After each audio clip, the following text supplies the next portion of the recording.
સુરતના ઉધના વિસ્તારમાં એકલ દોકલ નીકળતા લોકોને ઘેરી લઈને મોબાઈલ લૂંટતી ગેંગને ઝડપી લેવામાં આવી છે। પોલીસે બાતમીના આધારે વોચ ગોઠવીને 3 આરોપીઓને ઝડપી લીધા છે। આ લૂંટારૂ ટોળકી દ્વારા વહેલી સવારમાં વોકિંગ સહિતના કામ અર્થે નીકળેલા લોકોને લૂંટી લેવામાં આવતા હતા। જોગેશ્વરી 3 રસ્તા પરથી આરોપીઓએ મોબાઈલની સ્નેચિંગ કરી હતી।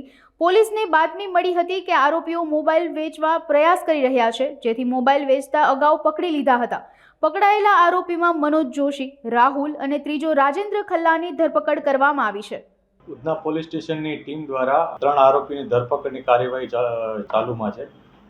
આ ઘટનામાં બનાવ એવો હતો કે ઉધના પોલીસ સ્ટેશનમાં દક્ષેશ્વર 3 રસ્તા અને જોગેશ્વરી 3 રસ્તા આ બંને સ્થળે આ ત્રણેય આરોપીઓએ એક જગ્યાએ લૂંટ અને એક જગ્યાએ સ્નેચિંગનો ઘટનાને અંજામ આપ્યો હતો।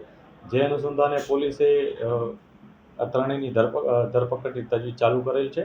આ બનાવમાં આ ત્રણેય જણાએ પહેલાં એક રાહદારીને ઉધના જે દક્ષેશ્વર 3 રસ્તા છે તે બાજુ જઈ અને એને માર મારી અને એની પાસેથી મોબાઈલ ઝૂંટવી લીધો હતો અને લૂંટ ચલાવી હતી। આ જ રીતના એણે આના 3 દિવસ અગાઉ જોગેશ્વરી 3 રસ્તા પાસે પણ આ જ પ્રકારની એક ઘટનાને અંજામ આપતા એક મોબાઈલ સ્નેચિંગ કરી અને જતા રહ્યા હતા।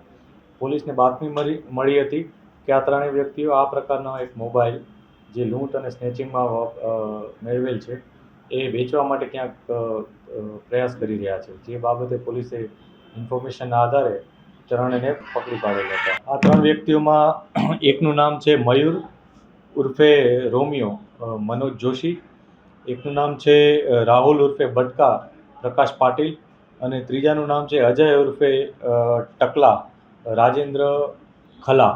આ 3 વ્યક્તિઓ પોલીસના હિરાસતમાં છે હાલમાં અને અગાઉ પણ આ ત્રણેય વ્યક્તિઓ લૂંટ અને આવા પ્રકારના સ્નેચિંગના બનાવોમાં સંડોવાયેલ છે। જે ઉધના, પાંડેસરા અને ખટોદરા આ 3 પોલીસ સ્ટેશનમાં આ લોકો વિરુદ્ધ ગુનો નોંધવામાં આવ્યો છે।